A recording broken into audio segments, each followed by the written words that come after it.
نحمده ونصلي ونسلم على حبيبه الكريم الأمين العزيز الرؤوف الرحيم وعلى آله وأصحابه الأفضلين الأكرمين أجمعين. أما بعد، فأعوذ بالله من الشيطان الرجيم. بسم الله الرحمن الرحيم.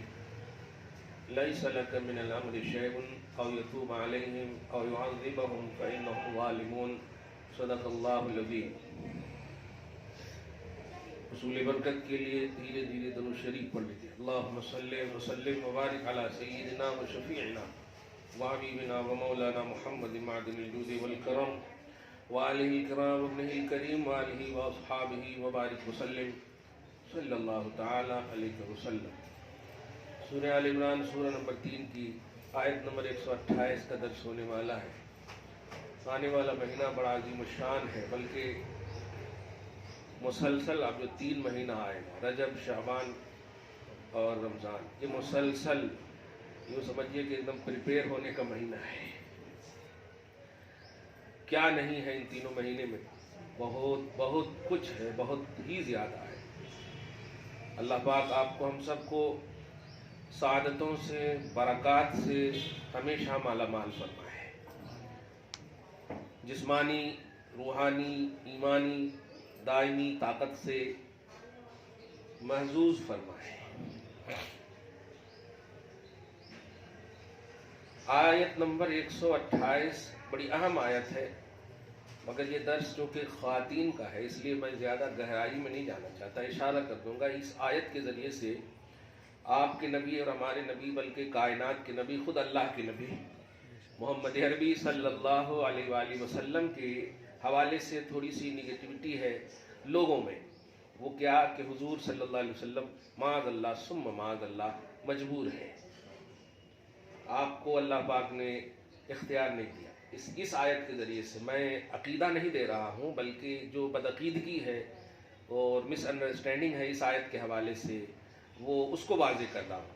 ہمارا آپ کا عقیدہ ہے کہ حضور پاک صلی اللہ علیہ وسلم چونکہ اللہ کے رسول ہے، اور رسول جو ہوتا ہے وہ مجبور نہیں، جس قوم کا بھی ہوتا ہے وہ اس قوم کا مالک مختار ہوتا ہے. اس قوم کا اگر وہ مجبور ہو تو ظاہر ہے اس قوم میں جو اس سے زیادہ مختار ہوگا اسی کو نبی بنانا چاہیے. مجبور کلمہ پڑھتا ہے، کلمہ پڑھاتا نہیں ہے. سمجھ لیں آپ، جو مجبور ہوتا ہے وہ کلمہ پڑھتا ہے، کلمہ پڑھاتا نہیں ہے. اور نبی کلمہ پڑھانے کے لیے آئے ہیں، جس کا صاف مطلب ہے کہ وہ مجبور نہیں ہے. اور محمد عربی صلی اللہ علیہ وسلم کے حوالے سے اس طرح کی سوچ کہ وہ مجبور ہے، معاذ اللہ، یہ تو امت ہونے ہی پر اختلاف ہو جائے گا کہ آپ نبی کی امت ہو ہی نہیں سکتے. کیونکہ امت جو ہوتی ہے کچھ بھی ہو جائے وہ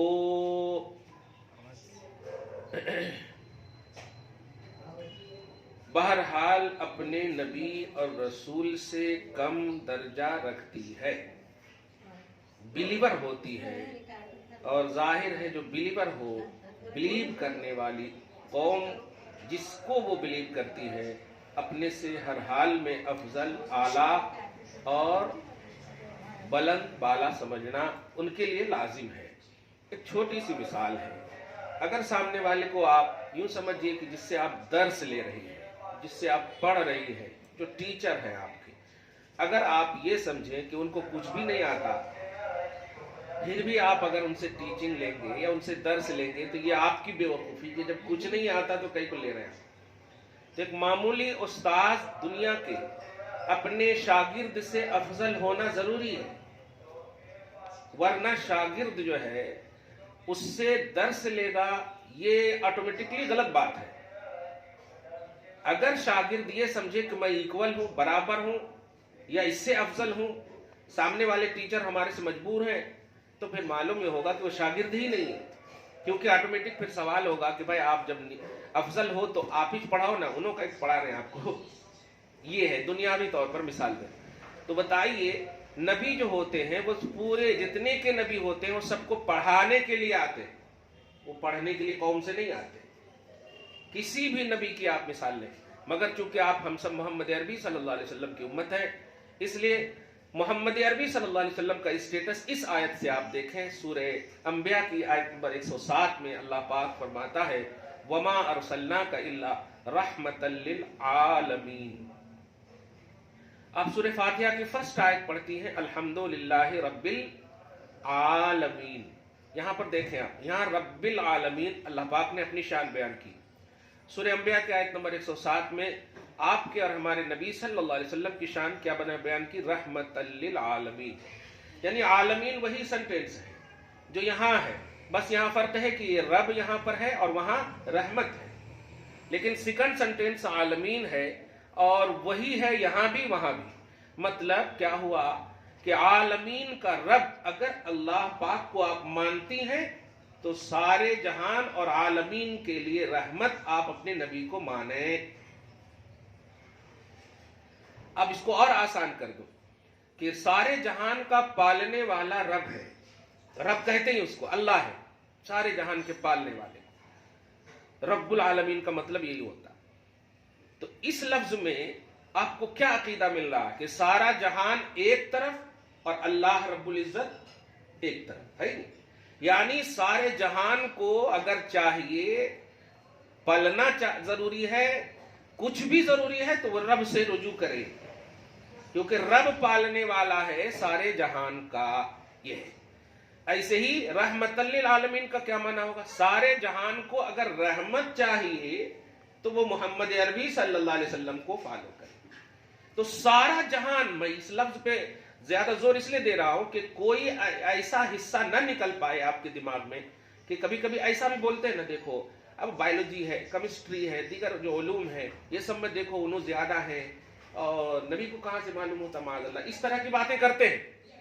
اسی طرح یہ اینگل بھی پیش کرتے ہیں لوگ عقل کے پیدل کہ حضور صلی اللہ علیہ وسلم کی عمر جو ہے 63 سال ہے بس، اور دیکھو امت میں 90 سال کے بھی ہوئے، 100 سال کے بھی ہوئے، تو اب دیکھو عمل بھی تو 100 سال والے زیادہ کر رہے ہیں نا، اس طرح سے مطلب مس گائیڈ کرتے ہیں۔ تو اس کو آسان جواب یہ دیں کہ عالمین کس کو کہتے ہیں؟ جتنے بھی اللہ کے سوا، جتنے بھی، یہ لفظ پہ غور کرو، آل ان آل، اللہ کے علاوہ جو بھی، جہاں بھی، جو چیز بھی ہے وہ سب عالمین میں ہے، سب عالمین میں ہے۔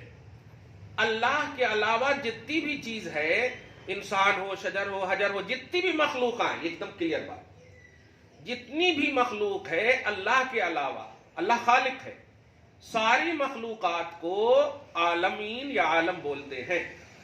آسمانی مخلوقات 7 آسمان، زمینی مخلوقات 7 زمین، پھر اس میں رہنے والے جتنے بھی ہیں، یا مثلا ہم اس زمین پہ رہتے ہیں، ہم ایک مخلوق ہیں بس، اور نیچے جو ہے انسان نہیں رہتے، انسان اسی پہ رہتے بس، لیکن نیچے مخلوق ہے، دوسری زمین، تیسری زمین، چوتھی زمین، 7ویں زمین جس کو تحت الثری بولتے ہیں، اور اوپر عرش اعظم، پھر اس کے اوپر کیا ہے؟ لامکان۔ یہ سب مخلوق ہے، دھیان دیجیے گا، اور ساری مخلوق کو عالم بولتے، سب کو اللہ پالنے والا ہے، اور سب کے لیے اللہ پاک نے رسول کو رحمت بنایا۔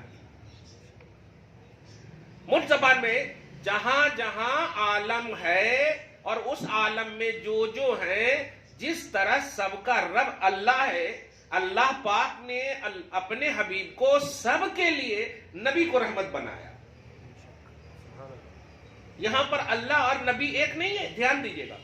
رحمت ہونے کا مطلب یہ ہوتا ہے کہ جس طرح آدم علیہ السلام سے لے کر کے عیسیٰ علیہ السلام تک نبی آئے، وہ خاص قوم کے لیے آتے تھے، خاص قوم کے لیے رحمت تھے، خاص سوسائٹی کے لیے رحمت تھے، پرسنل ملک کے لیے وہ رحمت تھے، یہ ہے۔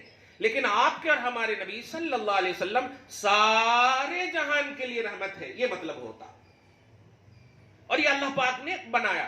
اور اس میں ایک اور آسان عقیدہ دے دوں کہ ایکوالٹی کا جو نظریہ آئے، ایسا کیسے ہو سکتا، اس کا مطلب کچھ اور ہوگا، تو اس کو آسان کر دوں، یعنی اللہ کے لیے رحمت نہیں، رحمت بولتے ہیں کہ مخلوق اس کی ضرورت محسوس کرے، اللہ تو رحمان اور رحیم ہے ہی۔ ایک اور بات کہ حضور جو رحمت ہے وہ اللہ کی عطا سے ہے، اور اللہ پاک کی جو رحمت ہے وہ کسی کی عطا سے نہیں ہے، یہ فرق دھیان میں رکھیں۔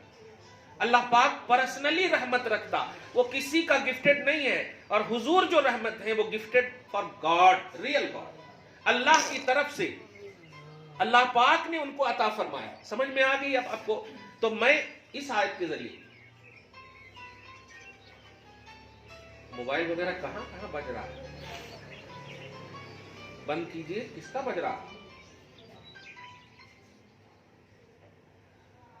دھیان سے ایک دم سنیے گا، کیونکہ جب عقیدہ آپ کا ہمارا درست ہوگا تبھی عمل صحیح ہوگا. یعنی پیلراں صحیح ہو تو چھتا ٹھیک پڑتے.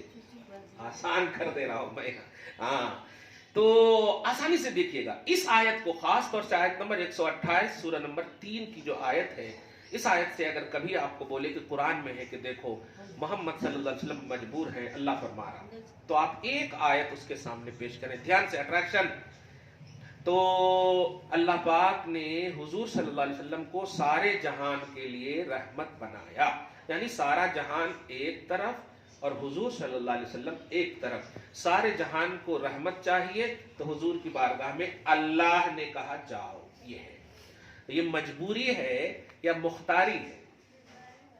یعنی سارا جہان مجبور ہوا یا محمد مجبور ہوئے؟ آٹومیٹک سمجھ میں آیا؟ نہیں. اللہ پاک نے جب فرمایا وما ارسلناک، اے حبیب، اے محمد عربی صلی اللہ علیہ وسلم، ہم نے آپ کو سارے جہان کے لیے رحمت بنایا. مطلب سارے جہان کو رحمت چاہیے تو وہ آپ کی بارگاہ میں آنا. یہ میں نے بنایا ہے. اب اگر آپ کو سمجھ میں نہیں آئے تو ایمان تو آپ کو پہلے رکھنا ہوگا. ایسا کیسے ہوتا جی؟ اللہ بھی رحمان ہے، اللہ بھی رحیم ہے. تو آپ کو آسان جواب، اللہ رحمان ذاتی ہے، پرسنلی ہے، گفٹڈ نہیں ہے.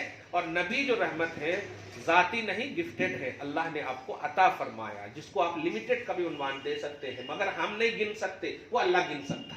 یہ معلوم کیا ہوا کہ آپ کے نبی، ہمارے نبی، بلکہ جتنے بھی انبیاء کرام آئے وہ اپنی اپنی قوم کے لیے مختار ہیں، مجبور نہیں ہیں. اور آپ کے نبی چونکہ سارے جہان کے ہیں اس لیے وہ سارے جہان کے لیے مختار ہیں، مجبور نہیں. مجبوری کا عقیدہ رکھے تو آپ کا ایمان آپ کو کہے گا کہ آپ مجبور کا کلمہ پڑھتے، تو آپ کا کلمہ مجبور ہو گیا. مجبور کا کلمہ نہیں، آپ کا کلمہ مختار ہے، اسٹرانگ ہے، زندہ ہے. یہ سب عقیدہ رکھنا ہوگا. کلمہ بنیاد ہے اعمال صالحہ کی. اگر آپ کا عمل اچھا بنانا چاہتی ہیں تو آپ پر لازم ہے کہ اس عمل کا جو کی بنیاد جو ہے، ستون ہے، وہ ایمان ہے، اس کو آپ کو اسٹرانگ ماننا ہے. یہ عقیدہ قرآن کا ہے. اب اس آیت کا مطلب کیا ہوگا جو آج کا درس ہے؟ پہلے ایگزیکٹ ترجمہ سنیے. لَيْسَ لَكَ مِنَ الْأَمْرِ شَيْءٌ أَوْ يَتُوبَ عَلَيْهِمْ أَوْ يُعَذِّبَهُمْ فَإِنَّهُمْ ظَالِمُونَ. چونکہ غزوہ احد میں، دھیان دیا، حضور پاک صلی اللہ علیہ وسلم کے دندان مبارک بھی شہید ہوئے تھے. تو کچھ لوگ یہ بولنے لگے ایسا کیسے ہو سکتا ہے وغیرہ وغیرہ. اور پھر حضور پاک صلی اللہ علیہ وسلم نے ایک جملہ اپنی زبان سے ارشاد فرمایا کہ اس قوم کا کیا حال ہوگا جس قوم کے نبی کے دندان مبارک کو جس قوم نے شہید کر دیا. اس طرح کی باتیں بشری تقاضے کی بنیاد پر نکلے تو اس کے پس منظر میں اللہ پاک نے فرمایا میرے حبیب آپ ایسا نہ کریں، آپ تو رحمت للعالمین ہیں. صرف آپ کے جو دندان مبارک کی شہادت کا مسئلہ آیا ہے وہ اس لیے آیا ہے کہ آپ نے جو حکم دیا تھا وہ آپ کے ماننے والوں نے اس حکم کی کمپلیٹلی تعمیل نہ کی. تو یہ بتانا مقصود ہے کہ یہ نبی اس لیے بھیجے گئے ہیں کہ ان کی بات مانی جائے، آل ان آل مانی جائے، اپنی تھنکنگ اور اپنی سینس سے نہیں، آرڈر کی بنیاد پر مانی جائے. عقل جو بھی کہے اس کو پیدل کر دیں اور نبی جو کہے اس کو مانے. یہ مطلب ہے. تو اللہ پاک یہاں پر فرما رہا لَيْسَ لَكَ مِنَ الْأَمْرِ شَيْءٌ. حبیب آپ کے لیے کوئی یہ اختیار نہیں ہے کہ آپ ان کے خلاف کچھ بولیں. تو گویا یہ نبی صلی اللہ علیہ وسلم کی رسپانسبلٹی بتانا چاہ رہا اللہ پاک. یہاں اختیار کی نفی یا مجبوری کا عنوان دینا نہیں چاہ رہا. حضور نے ایسا کہا کہ اس قوم کا کیا حال ہوگا جس قوم کا نبی زخمی ہو یا جس قوم نے نبی کو زخمی کیا ہو. یہ بشری تقاضے کی بنیاد پر آپ نے کہا، لیکن اللہ پاک نے یہ بھی گوارا نہ کیا. فرمایا آپ تو آل ان آل رسپانسبل ہے، آپ تو رحمت ہے، آپ قوم کے حوالے سے ایسا نہیں بول سکتے. تو حضور پاک صلی اللہ علیہ وسلم کی تربیت فرمائی ہے اس آیت میں اللہ پاک نے. یہ مجبوری کا عنوان نہیں ہے. مجبوری کا عنوان یہ ہوتا کہ نہیں آپ معافی مانگیے معاذ اللہ، یہ ہوتا، آپ نے غلط کیا معاذ اللہ، یہ سب جملے ہوتے، لیکن نہیں حبیب آپ کی ذمہ داری، آپ کا پاور، آپ تو رحمت ہے سارے جہان کے لیے. اگر اس نے غلطی کی ہے تو غلطی کرنے والے سے کہیں زیادہ جن کو آپ نے آرڈر کیا تھا اس نے آپ کو آل ان آل فالو نہیں کیا، وہ ہے ذمہ دار. چنانچہ غزوہ احد میں ایسا ہی ہوا کہ حضور پاک صلی اللہ علیہ وسلم کے حکم کی تعمیل نہ کرنے کی وجہ سے ایسا یہ حالات. تو یہاں پر تو حضور کا اور اعلیٰ ہونا ثابت ہو رہا ہے کہ دراز سی حضور صلی اللہ علیہ وسلم کی بات نہ ماننے کی وجہ سے جنگ جو ہے فتح کے بجائے شکست میں بدل گئی. معلوم یہ ہوا کہ جنگ ہو یا کوئی بھی میدان ہو، کامیابی کا راز نبی کو ماننا ہے. آل ان آل، اگرچہ ہماری عقل یہ کہہ رہی ہو کہ مطلب کچھ اور کہہ رہی ہو. جیسے دیکھیے جنگ جب جیت گئے تو اب سامان چننے لگے کہ اب تو کوئی ہے ہی نہیں، آگے واگے سب تدر بتر ہونے کی بات آ گئی، تو سائڈ سے آپ کو معلوم ہے کہ سیکنڈ سے حملہ ہوا، پھر جا کر کے یہ صورتحال. بہرحال لیکن نبی نے کہہ دیا تھا میرا دوسرا آرڈر آنے تک کوئی یہاں سے ٹس سے مس نہیں ہونا، ہلنا نہیں. لیکن جب دیکھا سب جا رہے ہیں تو اب رہ کر کیا فائدہ وغیرہ. حالانکہ کمانڈر جو حضرت عبداللہ بن زبیر تھے انہوں نے بار بار کہا کہ نہیں حضور کا حکم ہے کہ ہم نہیں جائیں نہیں جائیں نہیں. تو لوگ جو ہے بولنے لگے ارے آپ نہیں دیکھ رہے ہو سب چلے گئے، اب تو جیت گئے ہم جنگ وغیرہ. جیسے ہی یہ لوگ زبردستی ان کو کیے جب جانے لگے، پیچھے سے حضرت خالد بن ولید نے اپنی پوری فوج کے ساتھ حملہ کر دیا. معاذ اللہ. لیکن حقیقت یہ ہے کہ یہ اللہ پاک کی طرف سے اس کی مشیت تھی کہ اللہ کے نبی کی عظمت بتانا مقصود ہے کہ نبی نے جب کہہ دیا تھا فتح ہو یا نصرت ہو، جنگ ہو یا کچھ بھی ہو، کیسا بھی معاملہ ہو، میرا آرڈر ہے سیکنڈ آرڈر آنے تک یا اسے ہی عمل کرنا. تو اس سے نبی کا مجبور ہونا ثابت ہو رہا یا نبی کا مختار ہونا. آپ بھی کہیں گے کہ نہیں، نبی صلی اللہ علیہ وسلم کے جب ایک حکم کی عدم تعمیل کی وجہ سے ایسا دن دیکھنا پڑا، تو اگر آل ان آل حکم کی تعمیل نہیں کریں گے تو پھر کیا ہوگا؟ واہ کتنا پاورفل نبی ہے، یہ مطلب ہوگا. لہذا آیت کا اب ترجمہ سنیے حبیب، آپ جو ہے یہ جو ہے آپ اپنی رسپانسبلٹی کے اعتبار سے یہ چیز نہ کریں، یہ مطلب ہوگا. لیس لک من الامر شیء، امر میں سے آپ کے پاس کچھ نہیں ہے. مطلب جو یہ کہہ رہے ہیں ایسا مت کہیے، آپ کی ذمہ داری الگ ہے، آپ کی ذمہ داری اعلیٰ ہے. سنیے یتوب علیہم او یعذبہم، یہ میری ذمہ داری ہے کہ میں ان کی توبہ قبول کروں یا ان کو عذاب دوں. آپ اپنے منصب رحمت للعالمین پر فائز ہیں، یہ ہے اصل. تو توبہ قبول کرنا یا ان سے جو غلطی سرزد ہوئی ہے ظاہری طور پر عذاب دینا، یہ میری ذمہ داری ہے. فإنہم ظالمون، ان لوگوں نے اپنے اوپر زیادتی کی ہے نا، آپ کے حکم کی تعمیل نہیں کی ہے، یہ ان کی سزا میں دوں گا. آپ کا جو حق تھا وہ آپ نے پورا فرمایا، آپ نہ کہیے ایسا، کیونکہ اگر آپ نے لب ہلا دیا تو پھر تو مجھے عذاب دینا ہی ہوگا. یہ تو نبی کا اختیار ثابت ہو رہا ہے نا، یہ ہے.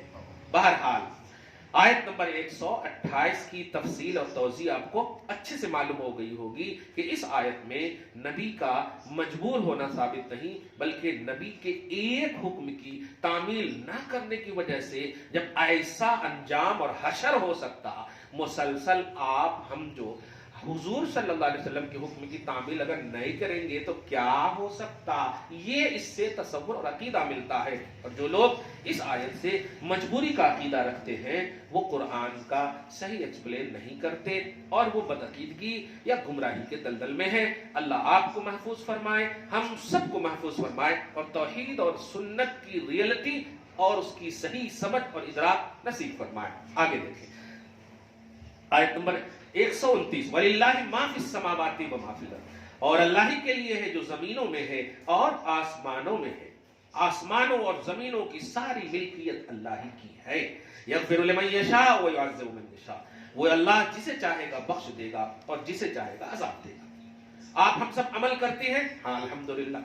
عمل کرنے کے بعد آپ عمل کو بیس نہیں بنا سکتے کہ ہمارے کو بخشنا تو بخشنا، کیونکہ میں نماز پڑھ لی اب آپ دینا تو دینا، ایسا نہیں. آپ نماز پڑھ لیے، حج کر لیے، زکات دے دیے، نیک عمل کر لیے، اب آپ اللہ کو کہیں گے اللہ اپنے فضل سے بخش دے، میرے عمل سے بخش دے نہیں بول سکتے. اس کو یوں سمجھیے اللہ کی بارگاہ میں آپ ہم سب کھڑے ہیں، نیکیوں کے پہاڑ آپ کے پاس ہیں، لیکن اللہ پاک کا حکم ہو گیا انہیں جہنم میں لے جاؤ، آپ کچھ بھی نہیں کر سکتے. اور ایک پورا گناہگار ہے، اللہ پاک نے کہا اسے جنت میں لے جاؤ، کچھ بھی نہیں کر سکتے. کیوں مالک و مختار والی نالبو. ایک ایسا ہی ہوا واقعہ، 400 سال تک بغیر ریاکاری کے عمل کرنے والی قوم کا ذکر فرماتے رسول اللہ صلی اللہ علیہ وسلم. ان کے پاس نبی صلی اللہ علیہ وسلم فرماتے کہ بارگاہ خداوندی میں جب وہ حاضر ہوتے ہیں تو اللہ پاک نے فرمایا کہ انہیں میرے فضل سے جنت لے جاؤ. تو اس شخص نے کہا 400 سال تک، یعنی پچھلی قوم کا ذکر ہو رہا تھا، ان کو زیادہ عمر ملی، 400 سال تک بغیر ریاکاری کے عمل کرنا، اس کے بدلے جنت نہیں ملتی. ذرا پوچھتا ہوں اللہ سے، اے اللہ فضل سے جنت دے رہا یا 400 سال تک جو عبادت کی اس کے بدلے میں جنت دے رہا؟ کہا فضل سے دے رہا ہوں. کہا نہیں تو پھر میرا عمل کیا ہوا، اس کا کیا بدلہ ہے؟ تو اللہ پاک نے فرمایا ادھر آؤ.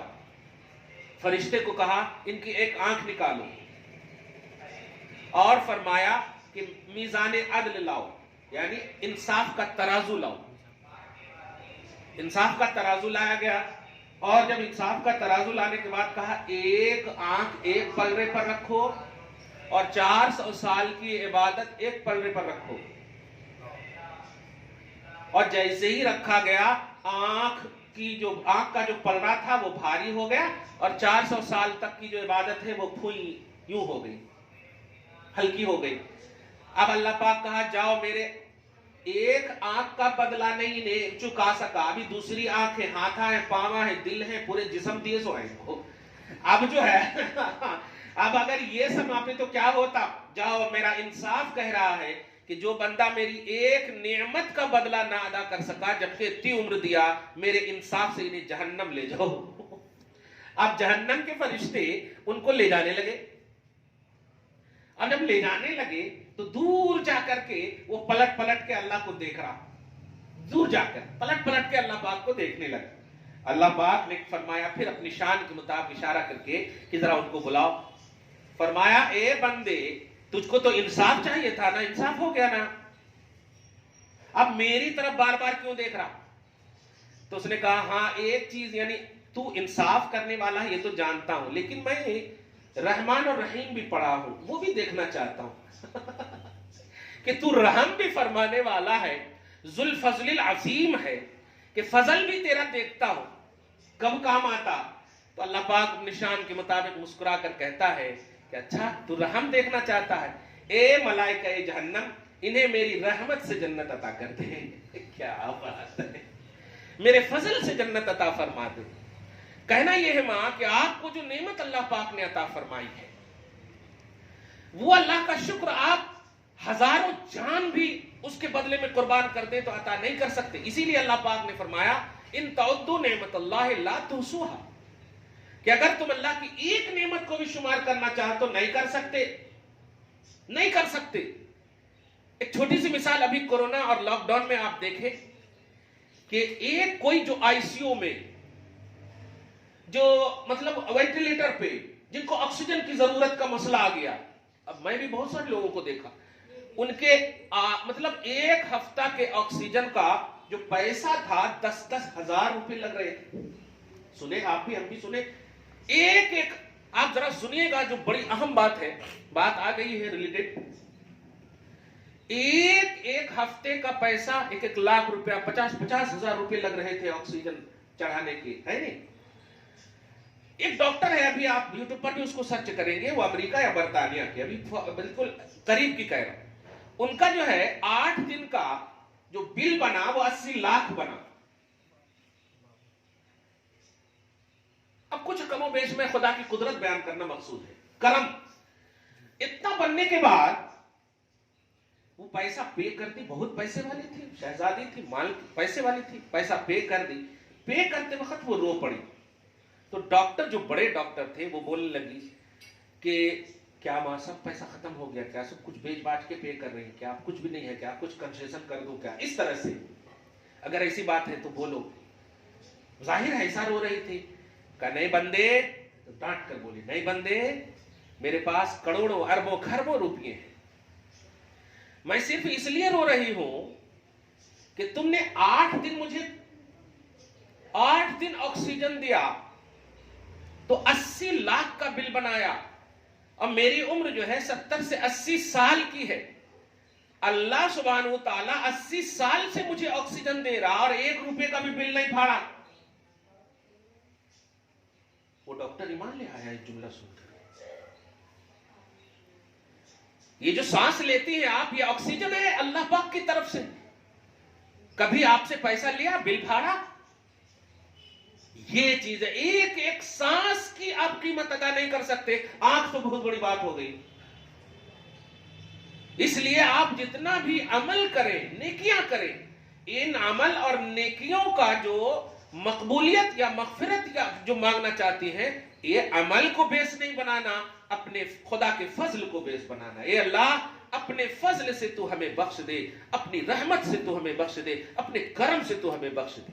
یہ چیزیں دھیان میں رکھ کے تو پھر آپ کے عمل کی وجہ سے اللہ آپ کا لیول بڑھا دے گا، آپ کا اسٹیٹس بڑھا دے گا، آپ کا معیار بڑھا دے گا. دنیا میں بھی آپ کو عزت اور آخرت میں بھی آپ کو سمان اور عزت کے ساتھ اٹھائے گا. بہرحال 2 باتیں تھی قابل توجہ کہ اللہ پاک ذاتی پاورفل ہے، ذاتی مختار ہے. نبی صلی اللہ علیہ وسلم جس بھی دائرے کے نبی اللہ پاک نے بھیجے بشمول محمد عربی صلی اللہ علیہ وسلم سارے جہان کے رسول ہیں. اور رسول جو ہوتا ہے وہ مجبور نہیں ہوتا، اس لیے کہ وہ اللہ کا سلیکٹڈ ہوتا ہے. اور اللہ اپنے سلیکٹڈ بندے کو مجبور سلیکشن اللہ کا ہوگا، ایسا ہو ہی نہیں سکتا. اگر ایسا ہوگا بھی تو اس کو مختار بنا دے گا اللہ پاک، کیونکہ وہ قوم کی رہبری کرے گا. اور قوم کی رہبری کا مطلب یہ ہوتا قوم کا کمانڈر ہوگا وہ، اور کمانڈر مجبور ہو جائے تو پھر اس کے تحت کام کرنے والے کیسے کمزور ہوں گے؟ نہیں. اس لیے لازم ہے کہ نبی جو ہو امت کے حق میں عقیدہ یہ نبی کے حوالے سے ہو کہ ہمارا نبی مختار ہے، اللہ کی طرف سے آیا ہوا، پاورفل ہے. تب آپ کا ایمان اسٹرانگ ہوگا. دعا ہے اللہ تعالیٰ آپ کو شاد رکھے، آباد رکھے اور صحیح عقیدے کے ساتھ آپ کو زندگی گزارنے کی دائمی توفیق نصیب فرمائے. والسلام علی من اتبع الہدی.